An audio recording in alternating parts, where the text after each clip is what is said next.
Acevedo. I know many of you. I am the social studies specialist for LISD. This is a big audience for me. Usually I'm in smaller groups. I was telling them earlier, this isn't usually my forte to have this many people. So I'm really great one-on-one, but the big is kind of different for me. So bear with me in my nervousness. So today we're talking a little bit more about us writing with our content and how to, when we give our kids something to read. I was one of those that if you gave me questions and a reading, I'm going to find the question and go find the answer right away. And a lot of times with history, that's not exactly what we want them to do. And so kind of giving you an access and a way to get them to get more out of the reading that they're doing for you. Now, one of the things that I always found that was challenging is how do I find what I want them to read rather than just the textbooks and things like that. And so I've got some things for that as well. I just had a grandbaby. Well, it's been 9 months, but this is my first big presentation since I became a Mimi now. And so I had to put some Anaya pictures. So this is all Anaya. I was having some fun with her on Snapchat when they had the Women's Day. So I have her as Rosa Parks and Frida, which I thought was really cute. So I tried to show those. That's Anaya. The very first thing, when we give them something to read, a lot of times the kids, depending on how long the reading is, they're going to shut down and just be like, oh, I hate reading, I don't want to do that. And so one of the things that I want us to do is to watch this video real quick, a little clip, and see kind of the idea. So you're looking for whodunit.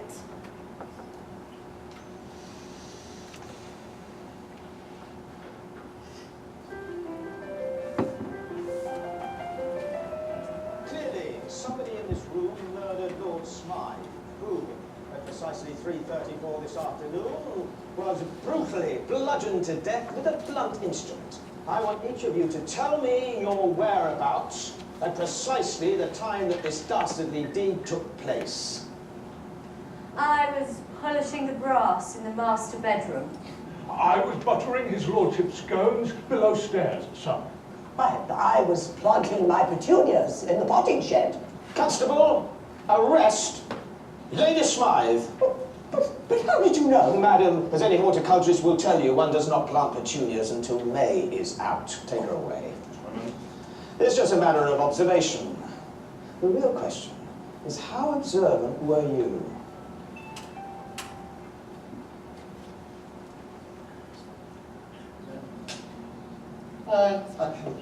Clearly, somebody in this room murdered Lord Smythe, who, at precisely 3:34 this afternoon, was brutally bludgeoned to death with a blunt instrument. I want each of you to tell me your whereabouts at precisely the time that this dastardly deed took place.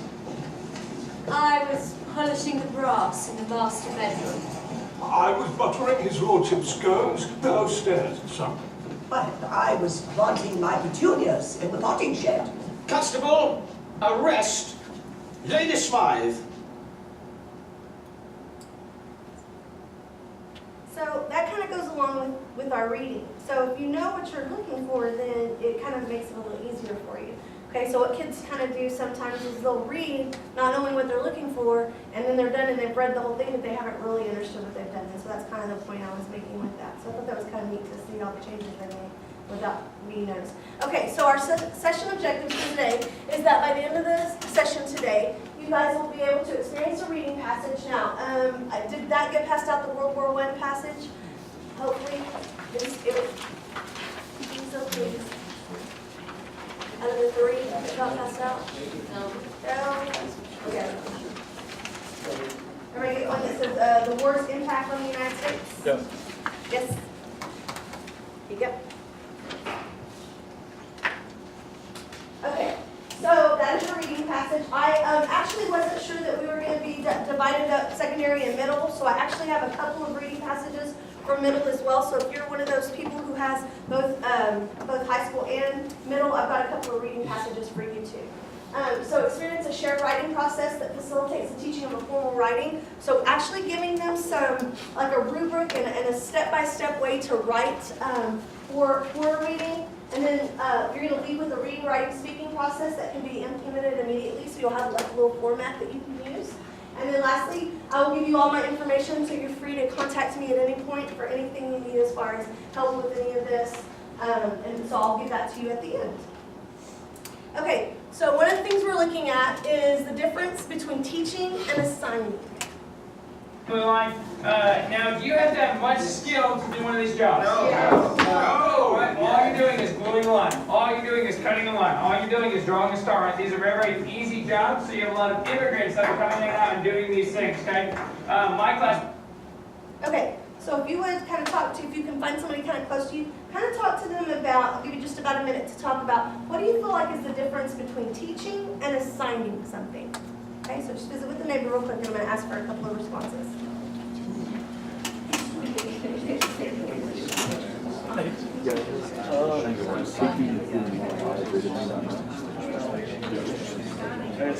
Briefly explaining the subject here, do what you want.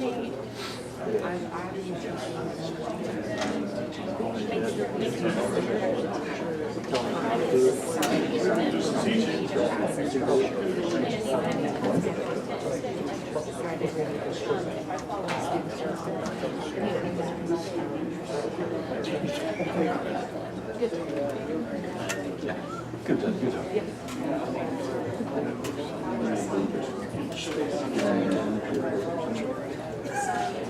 Celebrating large art.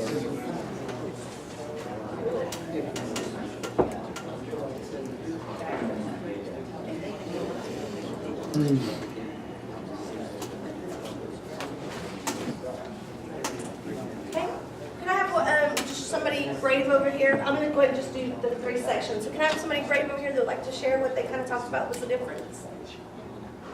Yes, ma'am. So if you're teaching, you're actually taking the content and putting it into their brains, whereas you're assigning it, you're just saying, here, do it yourself. Okay, anybody in this section? I'm assigning Corey over here to do the wood. I know he's the best. Okay. Well, Corey to speak up for you. I don't know. Have y'all ever seen the, I guess it's a joke or whatever, that they say they taught the dog how to say this or whatever, and they say, well, I taught it, I didn't necessarily say they learned it. So I think that's kind of, so nobody over here? We were just talking about how assigning, you give it to them, but you don't know if they understood or comprehended anything. Teaching is that you guide them through it, that you offer strategies if they need help, that you assess and make sure that they, they took it in and they actually remember what they did. Good, good. And guys, I saw you having a conversation. I think teaching is more of keeping kids engaged, keeping your students engaged. I'm sorry, teaching versus assigning where it's kind of boring, it's kind of... It's giving them work. Yeah, and actually y'all all kind of touched on what this is getting to. So the idea of, are you just laying it out there for them, or are you actually giving them a process and you're actually working with them? And so that's kind of what this will help you with as well. Good. Okay, so the idea of modeling. Okay, a lot of times we want them to do something and in our head, we know what that looks like. Okay, but then when you have the kids do it, what they come back with is not exactly what you meant. And so the value of modeling, and when you're planning and doing these things, you need to ask yourself, without my assistance, what will the students take away from this reading? So without you actually modeling and giving them what you're looking for, what are they really going to get out of whatever you read? If you give them questions, you know they're going to look for those answers, but are they necessarily going to find the things you wanted them to find in those readings? With my assistance, what do I want my students to take away from this reading? And then what can I do to bridge that gap between the two? Okay, what my students would learn from their own and what we want them to learn, and what support should I offer? Now we know that has to adjust depending on the level of the kids. Sometimes you literally can set them up and say, here, read this, tell me the neat, interesting things you find. Other times you have to say, there's this many interesting things I need you to find. So sometimes you actually have to walk them through that. So that's a scaffold that you have to take the kids and know who you're working with, and then know how much help you need to give them with that. And then, exactly what you said about the assessment of it. You have to know how you'll know when they've gotten it. Okay, you have to know what that result's going to be. How are they going to show you that they know? Okay, so here is your big overarching theme for the reading that you have in front of you. Okay, the reading that you have in front of you deals with World War I. So, what are the impacts of World War I, more positive or negative for the United States? Now, we're history people, and so we've already got kind of preconceived notions about this. But as a student coming into your classroom, they may not have one at all. And so by giving them this overarching question, they're going to have to form an opinion. They're going to have to read your reading, and that's kind of what they're looking for. Here we're looking at, do they already know what the word impact is? So if you just pose this question and impact to them means something different than what you want them to think impact is, then that's something you might want to clarify for them. So what is an impact? Which one of these words means closest to what you want impact to be for them? And making that clear for them. And so having them look and say, okay, so an impact to me would be, and here are your choices. So which word best represents the meaning of impact in World War I? And that could be up to you. You may tell them, but you may kind of get their image of impact beforehand. So if there's words in your big question and things like that, you might want to clarify those with them and make sure they think what you're thinking before you send them on their way, okay? So giving them kind of a visual of what you want that to look like, and so that we're on the same page of what impact that means, okay? So those are just some examples. Okay, so did the impacts of World War I cause more positive or negative change in the U.S.? So as you read, you're going to tell them, look for things that surprised you. Okay, so you have the reading. When you find something that surprises you, ask yourself the question, what surprises you? And you're going to code those with an exclamation point. So as you're going through your reading, you're coding, this is something that surprised me. If it's something you've always known, y'all got to kind of play devil's advocate, because I know right now y'all know all this stuff already. But then what did you think the author thought you already knew? And you can code that with whatever. I just did the little up arrow. I know that's kind of hard to see here. But the idea is, if you are not well versed in World War I and they threw a word out, let's say you hadn't done it much and it was artillery, and I don't really know what artillery is. As I'm reading along, if I as a student can tell you, the author must have known thought I knew what artillery was, but I don't know. That helps you as a teacher be able to help them rather than when they do, I don't know what any of this means.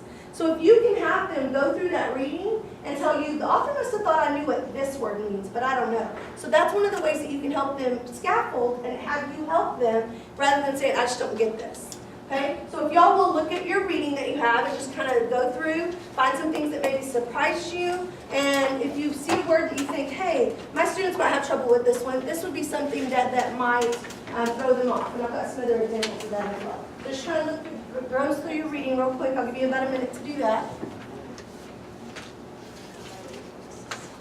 We don't have the reading. Y'all don't? Oh gosh. I don't think I have. There's some actual right here. Oh, sorry. Sorry about that.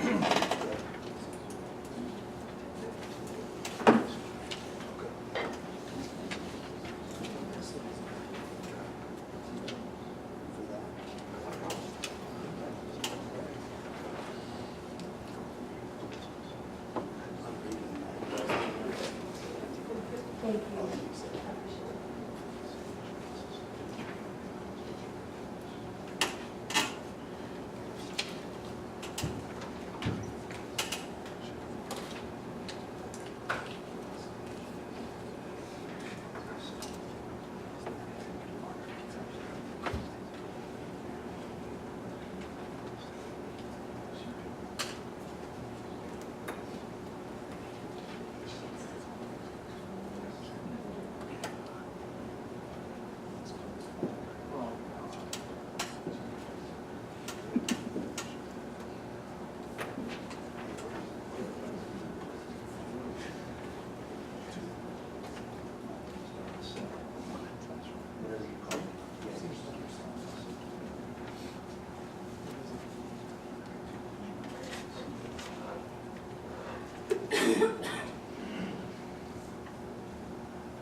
Okay, I'm going to kind of run this like a cooking show, so we're going to pretend like we're putting it in the oven, pull it out. Okay, so y'all have read, y'all gone through, and you've kind of seen some things that surprise you, things like that. If you'll pull up this other sheet that has a little chart on it, okay, and actually, like I said, the samples are up here, but this will give you kind of a guide as far as what you can do as far to kind of get down your thinking as far as the student and scaffolding. So on the sheet it says something I found interesting or surprising. Why does this surprise me, and what does this suggest?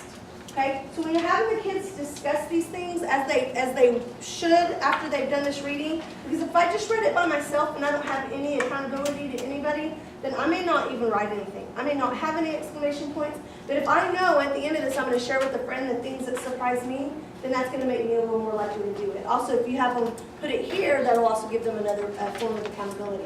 So then we want some discussion between them about what they found that was interesting. So you've got discussion starters, and I think that should be on this page that y'all all have as well. I was shocked about, and they can share those things with each other, and you can have those conversations start.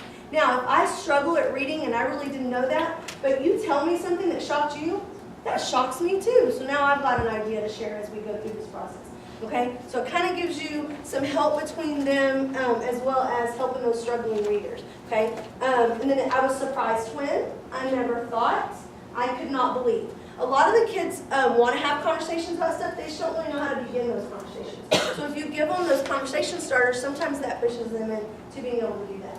Okay, so after that, it also gives you a section that talks about as you read when you come into a portion that is confusing, and this is the part that the author must have thought I knew.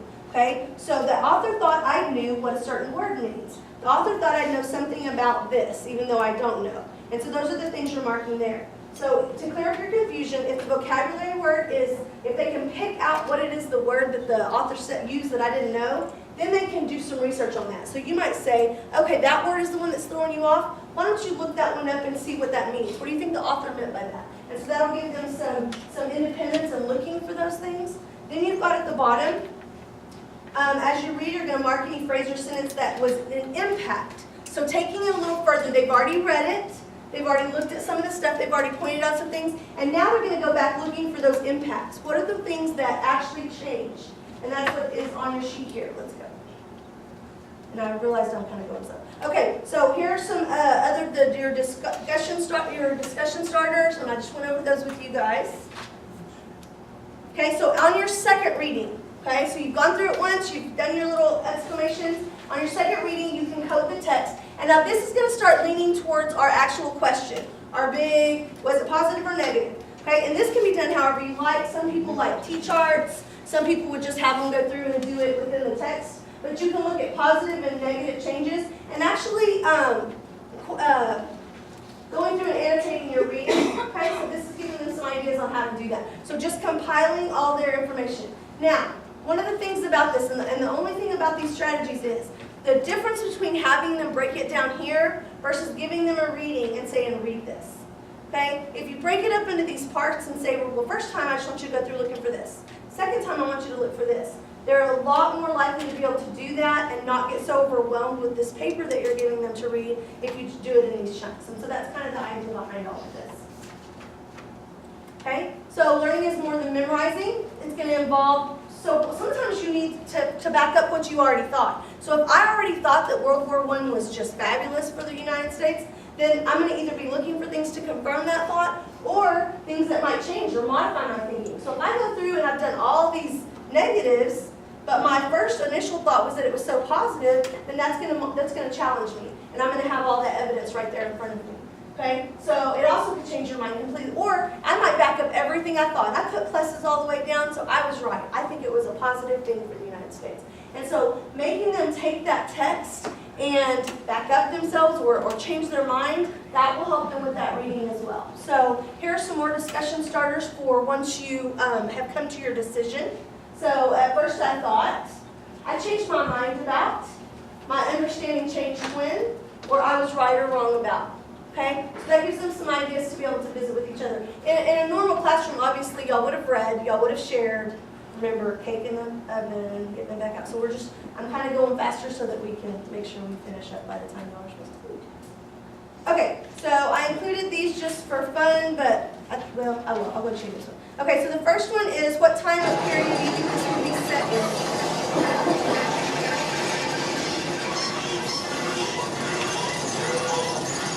Oh, that's champion, that is. What is it? It's a pie machine, you idiot. Chickens go in, pies come out. Oh, what kind of pies? Apple. My favourite. Chicken pies, you great lummox. Okay, that was the first one. So y'all know what movie that is? Chicken run, you know when it was set? Check your reading. World War I. Yeah, it's in World War I, so that's why you saw it. And then the other one. If it'll work. Anastasia, sir, just wishing I could do the job for you, sir. I'd give her a ha, then a hi-ya, and then a woo-ah, and I'd kick her, sir. Do you know which one that one is? Kind of Nicholas the First from the Merchant. Yes, you know what movie that is? Okay, so the idea was both of them together. Y'all are supposed to be really needing a brain break from having done all the reading and shared and written all your pluses and negatives, and so just pretend that that was a good time to take a break.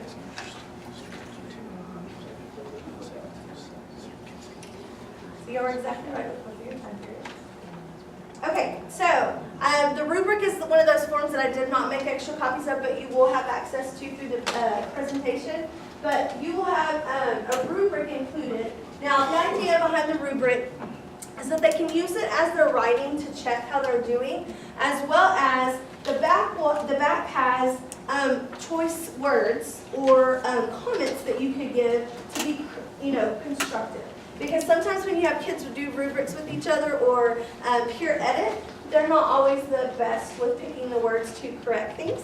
And so this gives you some of those ideas of ways that you can have them correct, as well as the front giving them ideas on how to clear up their writing and things like that. So what you're seeing here is if you wanted a score of a 4, you can always adjust this to include things that you want, that you look for when you're grading writing, or you can adjust it and so on. Because it'll be in a digital form so you can fix that. Okay? So this gives them an idea.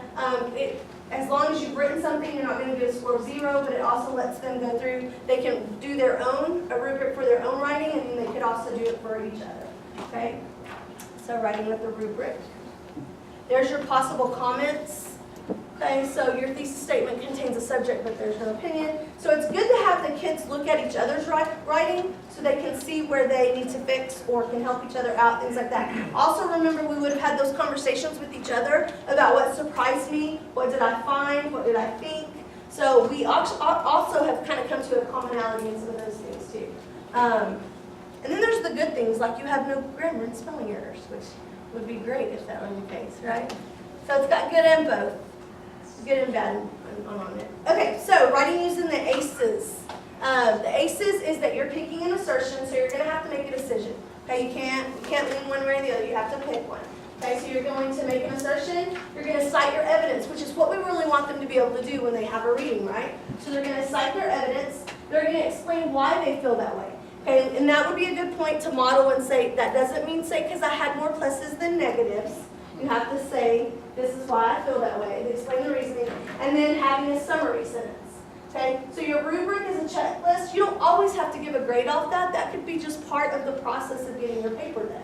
Okay? So that's kind of up to you how you want to do that. And it gives them a concrete way to improve their writing instead of just saying, ooh, you need to redo this. You've got too many errors. Okay? So that kind of gives them an idea behind that. Up here in the corner, that will link you to the ACEs form. And like I said, I don't think, yeah, that's another one of the ones that, if you'd like a copy when you come up, I can give you one, just a few of them, but you'll have a link to it as well, but that's this one. And I'll let you see what that looks like. Okay, so teaching writing using ACEs, you're going to take that T-chart or those pluses or however you did it as far as your writing, and you're going to deconstruct the prompt, make sure you know what you're trying to decide. You're going to help students determine the criteria. Do they have more positive and negative, and talk about the wording for that. You're going to have your thesis statement, including your subject and your opinion. And then you're going to find, to help them out, you could use, and I know that we are very limited on time as far as EOC and trying to get through all processes. And so this would be, if it's really something you want them to take the time to have conversations about, you can have the dialogue with those that agree with them and kind of hash those comments out. If that's not something you want to do, that's fine. It's just an idea to help them get their ideas together. So if they were to do that, you can have a select group, the group select a thesis, and have them go through this process as a group before they go back to write their own papers. So that's totally up to you whether you want to spend the time to do that group process or not.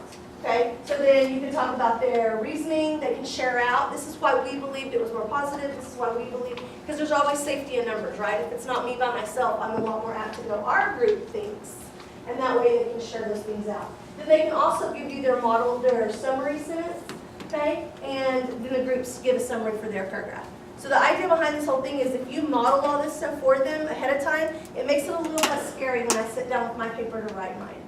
Okay. Okay, so here's another scaffolding sheet, and this actually has, the A is make your assertion. So what is your opinion? This would be with your group that you really need to walk through it step by step. So the very first thing is, what is your opinion? They would answer that. My opinion is, or World War I was more, and it actually gives them the sentence. Now, would you want to do that with all your classes? No, because you're giving them a very big framework. So you would want to do it with those low readers or the ones that really, really struggle and just need a way to start, maybe at the beginning of the year. And then little by little, you would wean them off of having this whole form. But then what was your evidence? Okay, so that's your evidence. And then, for example, in addition, so this just gives them, you could even have them fill it out on this and then transpose it onto their actual writing. So this is just giving them a little step-by-step to let them do it. So how does the evidence support your opinion? How does it prove your point? This proves that World War I was more positive or negative because. So notice how this is like the ultimate in scaffolding them into getting it to them, okay? Because I know you've all given an assignment before and they go, I don't know where to start. Okay, so this will kind of give them, this is where you start. Okay. And then you're going to rewrite your paragraph in the area below. Cool? Okay, so like I said, this will be in there in digital form attached to your presentation. It's not right now, but I will. And that way you can adjust this however you want. As the year goes on, if you want to start taking out some of that stuff, you can get them used to doing it that way. So that'll kind of help hopefully encourage them to get used to writing. Okay, so this is just an example of using the one that you have. So you would use your coded reading to help with the writing assignment. So you've got your reading, you've broken it down, you've read it, you've marked all over it, you have your idea, you know. You can do a think aloud and then create your thesis statement. So in other words, the thesis, World War I had lasting negative or positive effects on the United States. Now find facts and assertions that support your statement with evidence. Be specific. So this would be your assignment. Okay, so you've walked them all the way through, and obviously it depends on how important the reading is you want it to be, and so on. But here would be your kind of base into the road, based on your reading, and there it is. Okay, and like I said, I pulled a couple because they were. I thought we might have some middle. So here's another one: spies and petticoats. So were female spies more beneficial in helping the North or the South in the Civil War? And I have this reading, like I said, if anybody wants to have it, but just the same kind of concept, making them read the reading, take the notes, do the annotating and things like that, and then taking that position, walking them through that ACEs protocol so that they can write a good paragraph. Another one, Pocahontas. Did she really paint with all the colors of the wind? So what part of the story might you decide would be an example to illustrate the significance of the early colonies? Oh, I'm going to actually let you go. Okay, so I wanted, because this is just funny, so I'm going to have to show you this.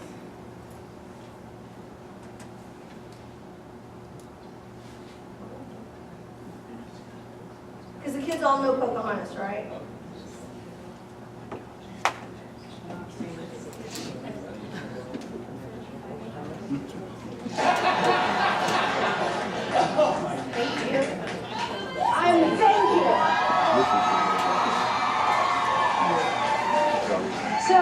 I'm obviously going to close with a song from the Pocahontas soundtrack. This is Colors of the Wind.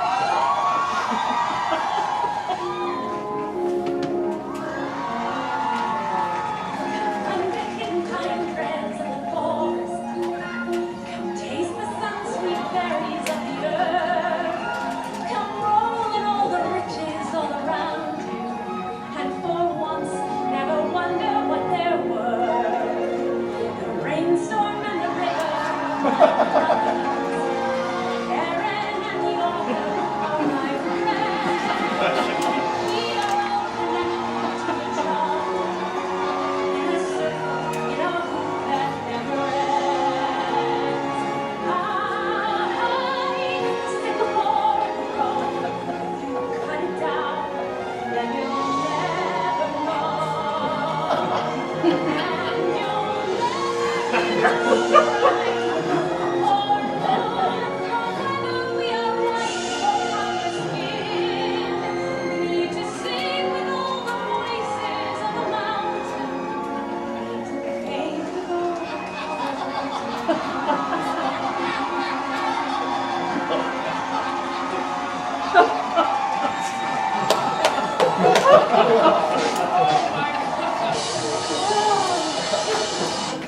It's just funny, but anyway, okay. So that gives you kind of an idea in there. So we're to our end, and like I said, I know I did it very quickly in order to try to get you able to go to lunch 5 minutes early.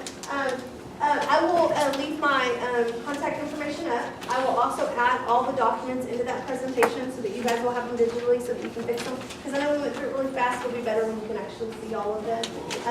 So I feel like we didn't really experience reading passage, but we went over it. We talked about the ACEs protocol. You're able to implement it if you want. You can look at it and figure it out. And then here is my information. And thank you very much. And if you'd like those middle school reading